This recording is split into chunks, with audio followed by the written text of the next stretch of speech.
Holders, जो stake holders हैं यहाँ पे उनके साथ कम्युनिकेट करोगे, क्योंकि उनका भी पैसा लगा है, उनका डेटा है, उनका ही सारा प्रोजेक्ट है, उनको आप कम्युनिकेट करोगे भाई हाँ जी ये कर सकते हैं, ये नहीं कर सकते। रिकमेंडेशंस बता दोगे कि ये हमारा रिकमेंडेशन है कि ये करना चाहिए, एंड नेक्स्ट स्टेप कि फर्दर इसके बाद हमको क्या करना चाहिए, इसकी प्रॉब्लम को अलग लेवल पे जाएं और डीप लेवल पे प्रॉब्लम आइडेंटिफाई करें, या फिर इसको छोड़ना है या इसके ऊपर वर्क करना है नहीं करना, वो सारी डिसीजन मेकिंग यहाँ होती है। नेक्स्ट यहाँ पे जो हमारे पास आ रहा है दैट इज द एग्जाम्पल। तो यहाँ पे टेल ऑफ टू वेबसाइट्स, दो वेबसाइट्स की एक टेल है, यहाँ प्रॉब्लम डिफाइन की जा रही है। सबसे पहला स्टेप कि एक जो कंपनी है वो ये डिसाइड करना चाहती है कि हमारे पास दो वेबसाइट्स हैं एंड उसमें से हम कोई एक वेबसाइट रखेंगे और एक वेबसाइट को डिलीट कर देंगे। तो ये उनका काम है। न्यू वेबसाइट है ए और पुरानी वेबसाइट है website B. So decision making क्या करनी है जी, what does it mean the best website, क्योंकि उस बंदे ने क्या बोला, फाइनेंस डायरेक्टर ने क्या बोला है that it is decided too expensive to maintain, दोनों को चलाना बहुत मुश्किल है, one of them has to be deleted. तो एक चीज को डिलीट करना है, he wants to keep the best. अब उसने बोल दिया कि मेरे को बेस्ट वाली चाहिए। तो अब आपका यहाँ पे डिसाइडिंग फैक्टर क्या हो गया, आपका की पॉइंट क्या हो गया डिसीजन मेकिंग के लिए, किस बेसिस पे आप डिसीजन बनाओगे कि what does it mean by best website, कि वेबसाइट बेस्ट क्या होती है। थोड़ा सा और एनालिसिस किया तो पता लगा e commerce websites have three main components, content, product and visitors. तो ये तीन कंपोनेंट्स होते हैं जो एक वेबसाइट के अंदर होते हैं, एंड इनका अगर कुछ पार्ट बेटर होगा या कुछ पार्ट कम होगा तो वो क्राइटेरिया बताएगा कि ये वेबसाइट बेस्ट है या नहीं। अब फॉर एग्जांपल क्राइटेरिया क्या है, बेस्ट वेबसाइट का क्या मतलब होता है, it has the best content. पहली चीज कंटेंट की बात करेंगे तो बेस्ट कंटेंट होना चाहिए, वो वाली वेबसाइट बेस्ट होगी। तो next is it has the best products, best product भी होने चाहिए, ठीक है जी। और thirdly visitors, it has the happiest visitors. अब इन इंफॉर्मेशन को डिकोड करना है, जैसे कि it has the best content का मतलब better content means appealing content to visitors. अब बेस्ट कंटेंट किसको मानोगे, जो विजिटर्स को पसंद है वो बेस्ट है, वो नहीं जो आपको पसंद है, या वो नहीं जो आपकी कंपनी बोलती कि बहुत बढ़िया है, नो, जो विजिटर्स को पसंद है, because website is created for visitors, जो लोगों ने खरीदनी है, जो आएंगे विजिट करेंगे, जिन्होंने खरीदारी करनी है। So next is it has the best produce the better products, visitors like products, जिस वेबसाइट के ऊपर विजिटर्स को प्रोडक्ट ज्यादा से ज्यादा पसंद है। And lastly it has the happiest visitors. अब हैप्पीएस्ट कैसे फाउंड करोगे, द हैप्पियर विजिटर मतलब विजिटर्स आर सेटिस्फाइड, वो खुश हैं वहां पे, उनको जो इंफॉर्मेशन जो प्रोडक्ट चाहिए वहां पे वो मिल रहे हैं, ठीक है ना। तो इसके बाद नेक्स्ट क्या हो रहा है, अब क्रिटिकल पॉइंट क्या आ गया, you have to translate this business problem into data problem. यहाँ पे मेन काम आ गया, ये बिजनेस प्रॉब्लम को आपने डेटा प्रॉब्लम के अंदर लेके आना है, कन्वर्ट करना है, तभी तो आप डेटा कैप्चर करोगे और उस डेटा के ऑप्शन पे मतलब उसके बेसिस पे आप आइडेंटिफाई करोगे कि कौन सा इसका सोल्यूशन होना चाहिए, क्या सोल्यूशन होना चाहिए। सो यहाँ पे प्लानिंग वाला पार्ट आ गया। हाउ डू यू मेजर, अब बेस्ट कंटेंट को आप मेजर कैसे करोगे, बेस्ट प्रोडक्ट्स को आप मेजर कैसे करोगे, एंड हैप्पीएस्ट विजिटर को आप कैसे मेजर करोगे। तो यहाँ पे देखो आगे क्या हो रहा है। सो हमें पता है कि हमारे पास तीन चीजें, कंटेंट है, प्रोडक्ट है एंड विजिटर है। तो बेस्ट मेजर कैसे करना है भाई, अगर content the time visitor spend on the website, time से पता लगेगा कि आपका कंटेंट बेस्ट है या नहीं है। एंड इसके बाद यहाँ पे देख लो रिलेटेड डेटा क्या है, minutes visitor spend on accessing the website, की टाइम कैसे पता लगेगा कि भाई कितने मिनट आपके विजिटर स्पेंड करते हैं। तो यहाँ पे आपने डेटा कौन सा निकालना है, मिनट्स, कितने मिनट्स विजिटर ने स्पेंड किए। प्रोडक्ट के लिए क्या है, volume of the purchased products, की कितने ज्यादा प्रोडक्ट परचेज किए जा रहे हैं। Total online sales value from the website, की टोटल वैल्यू कितने कितने पाउंड का डेटा उन्होंने सेल किया, total value, so that is the value of the product. Next visitors, how many times they come back, कितनी बार वो वापस आते हैं, उनको ही बोलते हैं ना विजिटर। एक बार आ गया, दो बार आ गया, तीन बार आ गया, चार बार आ गया, तो उसको विजिटर की विजिट्स काउंट करेंगे कि भाई कितनी बार हुआ गया। Rate of recurrent customer visiting the website, अगर बार बार कस्टमर वेबसाइट के ऊपर आ रहा है तो उसको आपका कंटेंट, प्रोडक्ट सारा कुछ पसंद है और इसीलिए वो ज़्यादा से ज़्यादा टाइम स्पेंड कर रहा है, ठीक है। Finally what is the source of the data? तो internal in this case definitely आपकी वेबसाइट के ऊपर ही सारा काम हो रहा है, वेबसाइट के ही रिलेटेड आपने डिसीजन मेकिंग करनी है, इसलिए जो वेबसाइट है वहां से ही आप सारा डेटा लोगे। इंटरनल है, इंटरनल मींस वेबसाइट का डेटा होगा, कहीं बाहर से वेबसाइट या इंटरनेट को आपने ब्राउज करने की जरूरत नहीं है, सारा डेटा आपको अंदर से ही मिलेगा।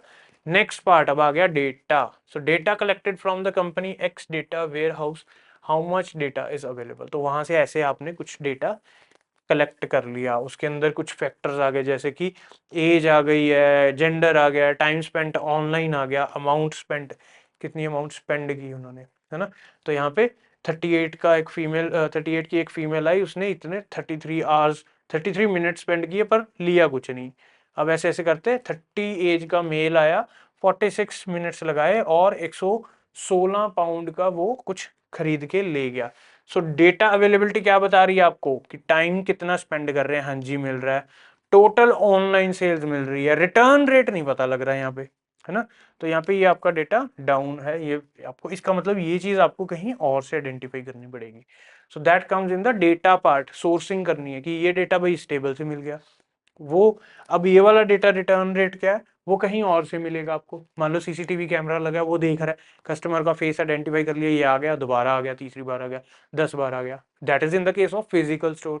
वेबसाइट के ऊपर क्या होगा कि कस्टमर की एक आईडी बनी होगी, जब वो लॉग इन करेगा, है ना, उस आईडी वाला वो वहां पे शो होने लग जाएगा कि वेबसाइट पे वो आ गया। तो वहां से उस टेबल से ये इंफॉर्मेशन मिलेगी कि भाई वो कितनी बार आया, कितने विजिट्स किए। Is the available data ready for analysis, clean the data, solve any quality data issues. अब कोई चीज फॉर एग्जांपल यहाँ पे आपको अमाउंट स्पेंड करने के रिलेटेड इंफॉर्मेशन चाहिए, तो यहाँ पे आप लोगों को यहाँ पे वैल्यूज ऐड करनी पड़ेंगी, 0 0 0 0, बिकॉज ये खाली था, इसमें पता ही नहीं लग रहा था अमाउंट कितनी है, जीरो तो नहीं लिखा था ना। तो ये आपको आइडेंटिफाई करके क्लींजिंग पार्ट के अंदर ये चीज करनी पड़ेगी कि कहीं पे ये जीरो है, कई बार दो वैल्यूज आ गई उसमें से एक हटा दो आप, ठीक है। नेक्स्ट, अब नेक्स्ट पार्ट आ गया आपके पास analysis. What kind of analysis will be performed. तो हमारे पास क्या करेक्टरिस्टिक्स आ गए, कंटेंट और products. The more time the better, जितना ज्यादा टाइम अगर लगाया जा रहा है विजिटर के द्वारा, कस्टमर के द्वारा वेबसाइट के ऊपर, चलो वेबसाइट की एग्जांपल होगी, तो उसमें क्या हो गया, that is better. Similarly products, the more sale the better, जितने ज्यादा प्रोडक्ट्स लेंगे उतना भी बेटर।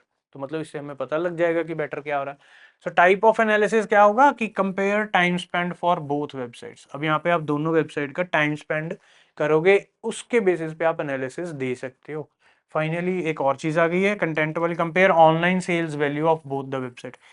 जो सेल्स वैल्यू है, कितने का माल बिका दोनों वेबसाइट्स के अंदर, वो आप चेक करोगे, कंपेयर करोगे। तो यहाँ पे जैसे एनालिसिस किया, तो एनालिसिस के अंदर ये आपने एक टेबल बनाया, ठीक है जी, ये पाइवट टेबल्स यूज करने होते हैं एक्सेल के अंदर, and finally you get this information. क्या मिला, वेबसाइट ए के अंदर कोई बोल रहा भाई सम ऑफ टाइम स्पेंट ऑनलाइन, तो कितने मिनट्स उसने बंदे ने स्पेंड किए, ये रही 153,173, यानी कि 1,53,173 मिनट्स टोटल वेबसाइट ए के ऊपर स्पेंड हुए, और कितने का माल बिका, टोटल 50,390 पाउंड्स का माल बिक गया। वेबसाइट बी के अंदर क्या हुआ, 54,858 मिनट्स स्पेंड किया और माल कितना का बिका, 29,927 पाउंड्स का माल बिका।